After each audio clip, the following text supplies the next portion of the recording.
This is Excellent Men Archives number 3, featuring legend Daniel Stephens. That's him there on this shockingly shit cover.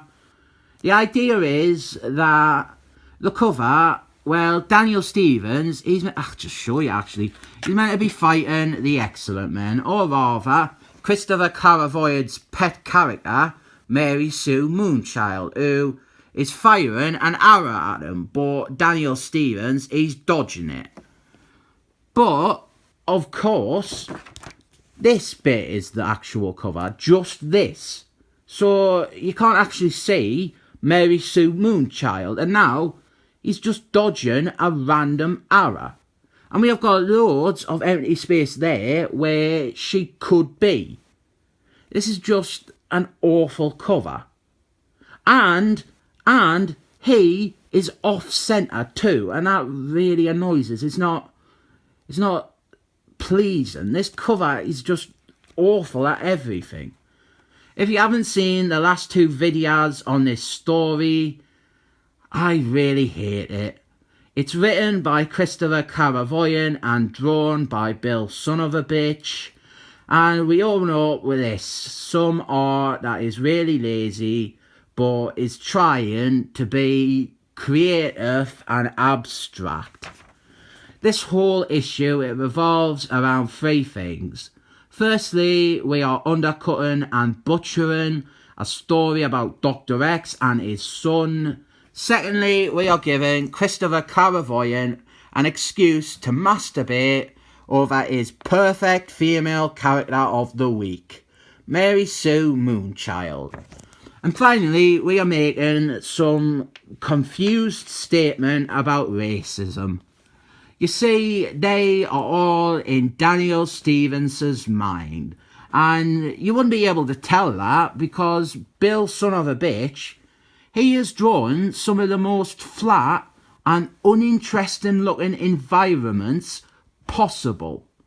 It looks like they could just be in the real world. And they, the Excellent Men, they have befriended 2 of Daniel Stephens' personalities.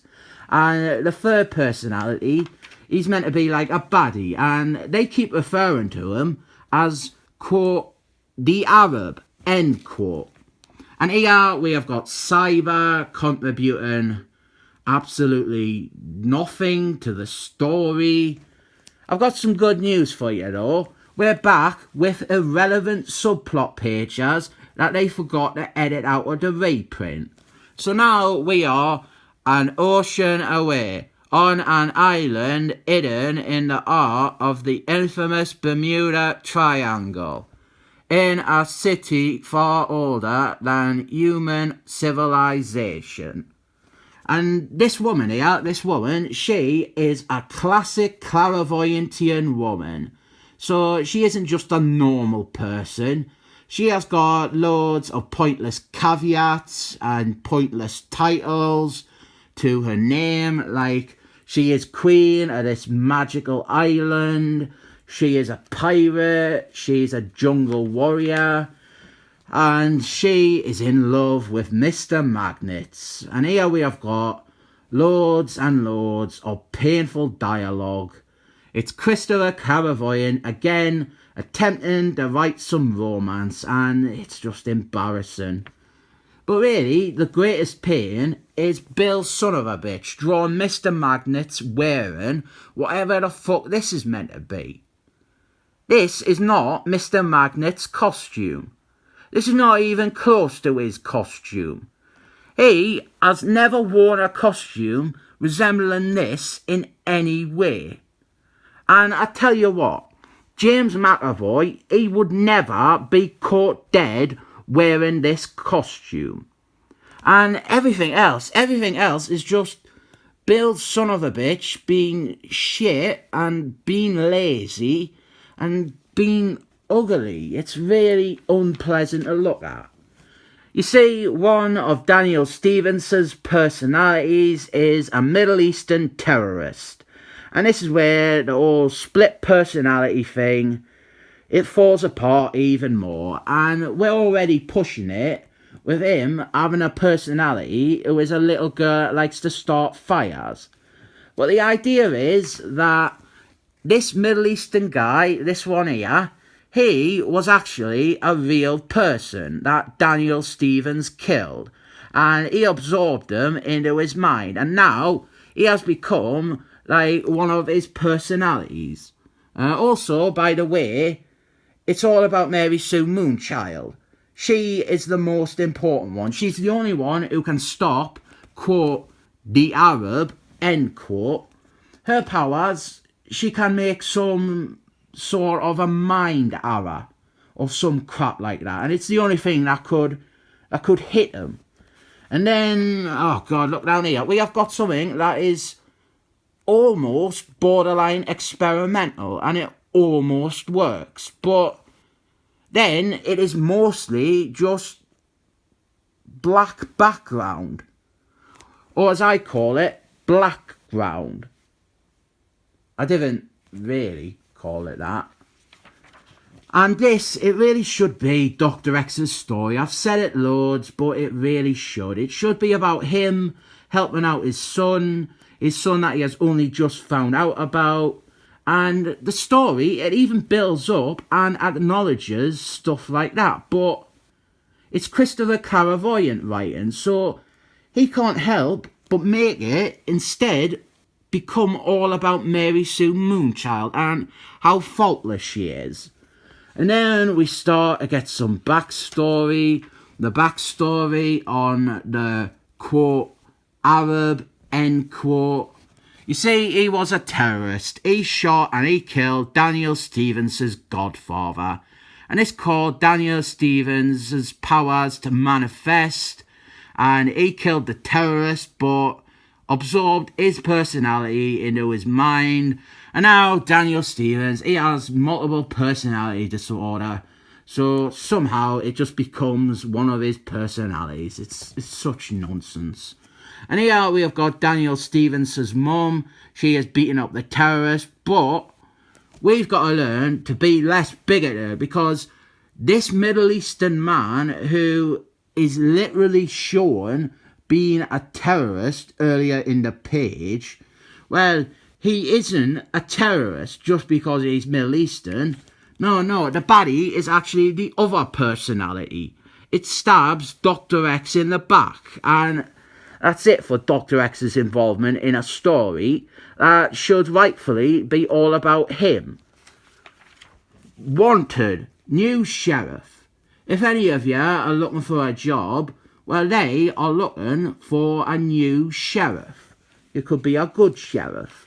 And then we have got Cyber, who has done nothing so far except be utterly useless, and then told that he's utterly useless. He finally jumps in to do something, and he's going to fight the evil personality.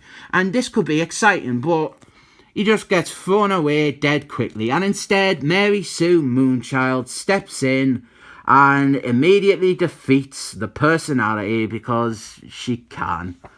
And now it's all about Mary Sue Moonchild being enlightened and saving the day by not being racially bigoted towards the man who is definitely 100% shown on panel as being a terrorist.